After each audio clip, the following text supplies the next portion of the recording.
Bueno, Lore, muchas gracias por recibirnos. Estamos acá en AEBU con Lorena Lavecchia. Lore, te queremos hacer algunas preguntas a raíz de todos los trascendidos de prensa en relación a los distintos hechos que acontecieron en AEBU, pero también en particular preguntarte sobre esa famosa asamblea de agosto, del mes de agosto. ¿Qué nos puedes contar brevemente de la forma en que se convocó, de la forma en que se desarrolló y bueno, qué se resolvió? Ok. Bueno, gracias a ustedes, primero que nada. Bueno, esta asamblea debió haberse realizado mucho tiempo atrás. Eso es lo primero que nosotros planteamos. Es decir, en enero se informa en el Consejo Central cuál era la situación real de la caja, que se fue agravando con el tiempo. O sea, en enero se llegaba hasta agosto, después en marzo ya no se llegaba hasta octubre. O sea, ya la caja estaba tan desfinanciada que no podía hacer frente a las obligaciones. Digo que se dice oficialmente en el Consejo porque en realidad es un proceso que desde el 2008 se debió haber previsto y no se hizo. De eso hay que hacer una autocrítica de los que estaban al tanto de esa información y los que permitieron que ese proceso se llevara adelante, procesos que afectaban la caja necesariamente, las privatizaciones, las tercerizaciones, la eliminación de vacantes, la inclusión financiera. Es decir, hubo toda una serie de cambios en la política de las instituciones financieras oficiales y privadas que cualquier representante sindical de AEBU debía saber que esos hechos iban a afectar la caja bancaria. Entonces, bueno, ese es el proceso previo a este año. En enero de este año se asume que hay dificultades con la caja y a partir de ahí nosotros decimos, bueno, ¿cómo vamos a enfrentar esta situación? Porque uno se posiciona mejor a la hora de negociar cuando tiene un gremio movilizado que cuando tiene un gremio que no sabe lo que está pasando. Es básico, ¿no? No es la negociación por la negociación, sino que debe haber una movilización que ayude a la negociación a favor de los trabajadores y no de las patronales. Desde la dirección se negó absolutamente la posibilidad de hacer una asamblea para preguntarle a los trabajadores. Y nuestra idea era, digámosle a los trabajadores y a las trabajadoras qué es lo que está pasando con la caja bancaria y que sean los trabajadores y las trabajadoras quienes resuelvan cómo quieren defender. Si la quieren defender, si quieren pasar al BPS o qué están dispuestos a hacer para defenderlo. Bueno, esa posibilidad de pique se dijo, no, nosotros vamos a llevar adelante un proceso de negociación, o sea, nosotros vamos a negociar.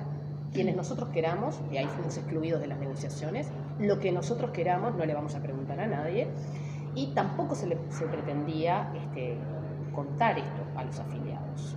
Se decide desde la dirección decirle a los afiliados la situación de caja bancaria cuando de Coordinación para el Cambio dijimos, bueno, no quieren ponerle fecha a la asamblea para preguntarle, bueno, nosotros vamos a juntar firma para que se haga la asamblea general. Allí lo que se hace es, primero, se censura la información de la Coordinación para el Cambio, es decir, acá lo que pasa es que la agrupación mayoritaria maneja todo el aparato, es decir, son los jefes de los funcionarios, son los jefes de las secretarias, manejan las bases de datos, entonces uno no tiene acceso a mandarle, no tenemos acceso a los mails, por ejemplo, o sea, nuestra agrupación, si no está representada en algunos bancos, no tiene manera de llegar a los afiliados de esos bancos porque la información no llega. Parte de esto de lo que nosotros decimos, bueno, más allá de estar de acuerdo o no con el sistema democrático, ¿qué tan democrático es? Claro. ¿Qué tan democrática fue la resolución en estas condiciones? Claro, claro. Se censura, por ejemplo, el Banco República no se permitió que se enviaran las planillas para juntar firmas vía mail. Un banco que tiene presencia en todo el país, se nos negaron los fondos además para salir al país, a todo el país a informar nuestra posición, no se nos devolvieron gastos, no se nos devolvía hospedaje, pagamos de nuestros bolsillos Airbnb, la nafta, en los lugares que fuimos, porque ellos lo que hicieron fue, bueno, como ustedes van a salir a juntar firmas y a decirle a la gente la situación que hay en la caja, nosotros vamos a salir a informar a todos los afiliados nuestra posición, pero ustedes no pueden venir. Ustedes no pueden venir a decir su posición, o sea, la gente va a tener nuestra única posición, el pensamiento único de la mayoría sindical. A los lugares donde nosotros pudimos ir, que no fueron a todos, obviamente, porque tenemos que poner plata en nuestro bolsillo, tenemos que poner, bueno, y a los pocos lugares donde pudimos ir realmente no era un ambiente muy hostil, donde también los trabajadores poco acostumbrados a las discusiones, encima discusiones con esos niveles de violencia, donde ni siquiera se nos permitía sentarnos en la mesa, aunque somos dirección. Claro. Teníamos que ir como asambleístas, levantar la mano, pedir la palabra y además nos cortaban la oratoria.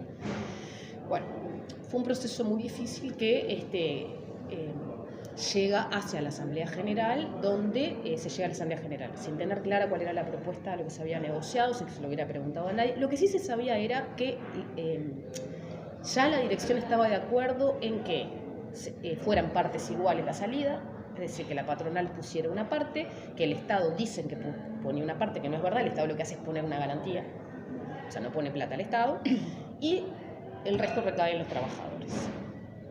Se hicieron algunas movilizaciones, prácticamente sin efecto ninguno, y además se da una particularidad, que es que como la caja estaba en un estado tan lamentable, los bancos oficiales adelantaron dinero para las jubilaciones. Por lo tanto, si uno mira las movilizaciones que hizo AEBU a partir de mitad de año en adelante, no afectaban a los bancos oficiales, porque les debían plata. O sea, los bancos oficiales le hicieron el favor al sindicato de adelantar las jubilaciones. Entonces, no había medidas. Claro. Así se llega a esta asamblea donde previamente a la asamblea se presentan las mociones. Nosotros presentamos una moción complementaria que no se pone a consideración del Consejo. Nos dicen, no, esto va a la asamblea. El día previo a la asamblea dijimos, bueno, pedimos a imprenta, tenemos una moción complementaria para imprimir. Los compañeros de imprenta nos dicen, no sé si vamos a poder imprimirla. Entonces nosotros tuvimos que pagar de nuestro bolsillo una imprenta particular para asegurarnos que la moción llegara a la asamblea, porque también la imprenta, que la pagamos entre todos los trabajadores, no sabíamos si iba a estar o no disponible. Finalmente nos dijeron que sí, la podíamos imprimir, pero a las 6 de la tarde, sería imposible esperar ese plazo para hacerlo. Obvio. Así llegamos a la asamblea donde repartimos esta moción complementaria, digo la moción complementaria, pero una moción complementaria donde claramente establecían los pasos que iba a seguir el sindicato bancario para la reforma, para el plebiscito, por la reforma de la seguridad social, donde claramente los trabajadores decíamos, bueno, apoyar la juntada de firmas, convocar a los trabajadores del sistema financiero, era en apoyo al plebiscito que ya tenía el primer acuerdo de la mesa representativa. Exacto. No la ampliada, la anterior. Exacto. Llegada a la asamblea, que fue todo realmente bastante bizarro, porque es verdad, empezó 2 horas más tarde, había material audiovisual donde, como hicieron en algunos países dictatoriales, a nosotros nos sacan de la foto, es decir, tenemos periodistas contratados que sacan fotos, pero luego las publicaciones de AEBU en el portal se editan y nosotros desaparecemos de la foto. Así como desaparecemos de las fotos, lo que pasó fue que todo el material audiovisual que se proyectaba estaba con la oratoria del presidente del sindicato, de la agrupación 98, la presidenta de la banca oficial de la agrupación 98, el secretario del sindicato de la agrupación 98. Entonces, eso se fue previo a la asamblea, era todo ese material audiovisual donde estaba representada solamente esa agrupación mayoritaria o su coalición aliada, ¿no? Las otras 2 agrupaciones. Empieza 2 horas más tarde la asamblea, donde había gente de verdad en silla de ruedas, había jubilados anteriores al 2008, imagínate, ¿no? Gente de mucha edad, en fin. Y además se da una particularidad, ¿no? Es decir, se empieza la asamblea dando el informe de la opción mayoritaria, ¿no? De la coalición de agrupaciones, se da el informe, se lee a la asamblea y toca leer el informe en minoría. Cuando se va a leer el informe en minoría, se para el informe en minoría porque hay nueva información sobre la caja que no se había podido trasladar al gremio previamente, pero había dado tiempo a hacer un PowerPoint para mostrarlo en pantalla gigante a toda la asamblea. Muy expeditivo todo. Donde ahí se planteaban unos últimos acuerdos en los que se habría alcanzado, de lo maravillosa que podía llegar a ser la fórmula para los ya jubilados, sin tiempo alguno a procesar la información que allí se establecía, sin poder determinar si realmente los números que aparecían en las columnas estaban bien. No había tiempo ni de sacar la cuenta.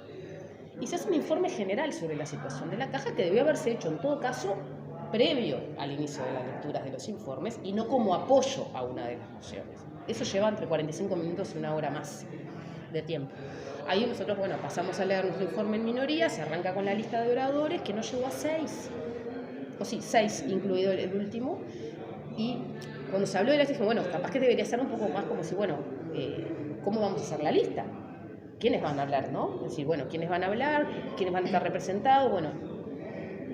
Hablaron 5 personas por el sí, por aceptar la fórmula de la caja, y solamente yo pude hablar en contra de la moción, porque cuando le tocaba al segundo compañero, Matías Servicio, que estaba en el número 7, se corta la lista. Con el argumento que era muy tarde, que estaba suficientemente discutido. Pero además, el corte de lista lo presenta un ex consejero, además de también esta agrupación mayoritaria. Sí. Y cuando se lleva a la votación, donde efectivamente fue mayoritario el apoyo a la moción que presentaban las coaliciones de la dirección, nosotros le decimos en la mesa, bueno, falta la moción complementaria específica respecto a la seguridad social. Eso no la vamos a poner a consideración. Ah, bueno. O sea que ellos deciden lo que se discute, lo que no se discute en las asambleas, en función de si les conviene o no les conviene, ¿no? Y además teníamos, no sé cuántos, pero había más de 20, o por lo menos 20 guardias de seguridad del PIT-CNT, que los teníamos pegaditos, ¿no? Cosa de que o sea, la dirección tenía sus propios guardias de seguridad. Su propio respaldo ante cualquier circunstancia. Claro, ante cualquier circunstancia donde vos te pusieras un poco de especie, no, esto se tiene que poner a consideración de la asamblea, porque en realidad, bueno, ahí ya venía, firme, ahí venía la violencia física. Ah, bueno. Ahí ya venía la violencia física. Entonces que también es un disparate, porque llegar a esos términos en una asamblea donde hay gente con bastones, bueno, bueno, pero es una provocación también. Y allí sí, desde la mesa, cuando el compañero Matías dice, falta esta moción, no la vamos a poner a consideración y ya te voy avisando que vamos a votar en contra del PIT-CNT. Así termina el tema asamblea. Para nosotros lo que fue muy positivo fue que hay 3.500 personas que pudieron ver esta maniobra horrorosa que se hizo, que como decíamos en un punto previo, es decir, bueno, antes era lo que nosotros decíamos, bueno, ahora no es solo lo que nosotros decíamos, o sea, hubieron hechos que ratifican que lo que nosotros decíamos, este nivel de violencia que hay ante la falta de democracia en los sindicatos, existe, es real y lo pudieron ver, ¿no? Muchísimos compañeros indignados de cómo fue el manejo de la asamblea. Al día siguiente es que empiezan en la prensa las notas del presidente o del secretario respecto a la posición de AEBU sobre el plebiscito, que no se había dejado poner a consideración. Y ahí muy interesante, porque el siguiente Consejo Central, y ahí me salté un poco el análisis, pero el siguiente Consejo Central, cuando se va a resolver sobre la posición de AEBU en el PIT-CNT respecto al plebiscito, nosotros decimos, no, nuestra moción, que no se dejó poner a consideración de la Asamblea, es la primera que tiene que ser votada, porque fue presentada antes de la Asamblea. Votala en contra si no querés, pero tiene que ser, es la primera, no va a ser la primera, porque era contradictoria, nos dicen. No se puso a consideración porque era contradictoria con la moción mayoritaria. Miramos el punto 6 de la resolución de asamblea, que yo luego se la mando para que los vea, que era bla, bla, bla, AEBU seguirá intentando conseguir el mayor consenso. O sea, no dice que van a votar en contra del plebiscito. Entonces, era contradictoria por la intención oculta que llevaba esa redacción y no por lo que la redacción decía. Otra forma más de mentirle a los trabajadores. De nuevo, ahí uno dice, no, está bien, ¿esto es una decisión democrática? Porque es propaganda engañosa. O sea, uno cuando ve un medio de comunicación dice, no, pero esto es una publicidad engañosa, esto es una propaganda engañosa. Acá me están diciendo que yo con este shampoo voy a quedar espléndida, divina, voy a quedar hecho una diosa, y es mentira. Bueno, el mismo método entre trabajadores, ¿no? Y además sí, hay que tener una comprensión lectora muy aguda para entender ese tipo de redacciones, porque en realidad la redacción no dice lo que van a hacer. Hay que conocerlos y saber con qué bueyes uno hará para saber lo que dice, pero en realidad le mintieron a la gente. Esa es la realidad. Y la gente que votó además por el propio caudal que hubo, necesariamente, nosotros no salvamos la caja bancaria, salvamos la caja bancaria para determinadas jubilaciones y para determinados compañeros jubilados, pero los nacidos a partir del 78 van al régimen general. No se salva la caja bancaria. Lo que sí se salva es, bueno, determinados trabajadores que están percibiendo determinados ingresos, y hay algo interesante que tiene que ver con el tema de las AFAP, que es los topes. Porque sí es verdad que sobre todo jubilados anteriores al 2008 tienen otro tope de ingresos. O sea, a mí el tope de las jubilaciones del BPS no me hace mella, porque no los llego. Claro. Los salarios de las compañeras de la financiera, los salarios de los recién ingresados a los bancos, no llegamos a los topes. ¿Cuál es el problema? Los 27.000 que tienen las AFAP, por ejemplo, que cobran más de 230.000 pesos, ¿cuántos son? Que podrían llegar a verse afectados de la eliminación de las AFAP por el ahorro. Bueno, son trabajadores que estamos hablando de gente que gana muchísimo dinero, en general gente de la dirección, ¿no? De las empresas, además. Vos en algún momento describiste la asamblea como que lo que se resolvió de alguna manera es aumentar la edad jubilatoria y además bajar, o sea, una reducción en la jubilación. Claro, porque hay un impuesto, porque los trabajadores, los jubilados a partir del 2008, o sea, los anteriores al 2008, cuando hubo la primera reforma de la caja bancaria, se les agregó un impuesto. O sea, ellos pagan el IAS, que va a rentas generales o al BPS, que son cerca de 60 millones de dólares, y además tienen un impuesto para la caja. Los jubilados con posterioridad al 2008 van a tener también un impuesto que anda alrededor del 4%. Ellos dicen que ese impuesto, por la forma en que lo miden, no va a afectar el poder adquisitivo. O sea, le quieren decir a la gente que por cómo se mide un 4% menos de sueldo, en realidad no va a afectar, van a seguir comprando lo mismo con el mismo 4%, lo cual es otra cosa muy bizarra. Entonces, ¿qué pasa? Hay una tasa de reemplazo porque, en principio, ya digo, como no hay un acuerdo, tampoco podemos evaluar el resultado de la negociación, porque ellos te mandan una gráfica, nosotros no participamos en las negociaciones. Ellos dicen que de tal manera uno llegaría a tal tasa del reemplazo. Yo tengo que creerles y creerle a esta dirección que le miente a la gente. Entonces yo realmente no lo sé. No puedo asegurar que eso sea cierto hasta que no vea la ley escrita. Entonces, ¿qué pasa? Si yo ahora me jubilo a los 60 años con un 50% de la tasa de reemplazo, lo que ellos proponen es, yo me puedo jubilar de nuevo con el 50% de la tasa de reemplazo, pero no con 60 años, con 63. Se dicen que no hay baja de la tasa de reemplazo. ¿Cómo no va a bajar? Si yo me jubilo con 60 años, ahora tengo un 45% de la tasa de reemplazo. Entonces estoy perdiendo un 10%. Entonces, sí hay menos jubilaciones y además entramos en la extensión de la edad antes, por el régimen que plantea la 20.130, nosotros la adelantamos. Es decir, antes de que pasen la gente del régimen general a trabajar hasta los 63 años, nosotros pasamos antes. Y después hay dos cosas que descubrimos. Hay una que es interesante, que está en el propio portal de la Caja, que es, digo, que todo el mundo saluda la partida complementaria patronal, ¿no? Esta partida que pagan los bancos sobre los activos que tienen. Es interesante porque todo el mundo habla de eso como que fuera algo maravilloso, y la propia ley del 2008 establece que la partida complementaria patronal, si bien se impone y se podría haber aumentado, ¿no?, de forma también de financiar la caja, en caso de que la caja hubiera sido viable, los aportes patronales se hubieran visto reducidos. Es decir, no era que en 2008 se consiguió que las empresas pusieran plata sobre los activos que tenían. No. Se consiguió, pero en realidad la propia ley lo que establece es que iban a empezar a descender los aportes patronales fijos y pasaban. Y la siguiente consideración es que la ley nueva, la ley del BPS, también establece que las cajas paraestatales no se van a ver afectadas por el régimen mixto. Es decir, los trabajadores vamos a pasar al régimen mixto, pero la caja no se va a ver desfinanciado porque Rentas Generales le va a devolver a las cajas paraestatales la plata que las cajas paraestatales le manden a las AFAP. Entonces, también dentro de este nuevo discurso que hay, de que ahora parece que las AFAP son maravillosas, de alguna manera la posición de AEBU implica que, o está implícito que AEBU, caja bancaria, no se va a ver afectada. Es un planteo absolutamente corporativo.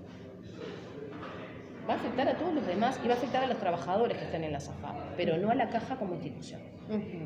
Entonces, también vuelve el planteo de AEBU muy corporativo y muy asqueroso, para decirlo más claro. Muy asqueroso. Bien. Perdón que me extendí, pero... Vamos a hacer un cortecito y ahora seguimos. Perdón que me... Sí, vos corta lo que quieras. Sí.